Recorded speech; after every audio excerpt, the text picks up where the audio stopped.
Hi, I'm Hallee the Homemaker, and this is a tutorial on how to truss a chicken. You take a length of string that's about 3 feet long, and with your chicken legs facing away from you, put the string underneath the back and take it up and cross it over itself, and then grab the legs like that. I'll do that again. You cross it and then come up under the legs like that. Now with your, take the string up the length of the bird along the outside of the wings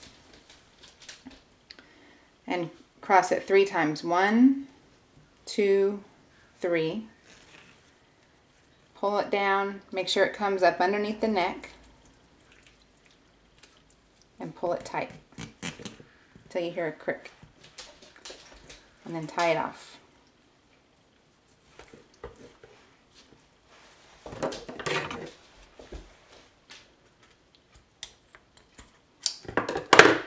Tuck the wings up under the bird, like it's putting its hands on its hips. And there you have a trussed chicken.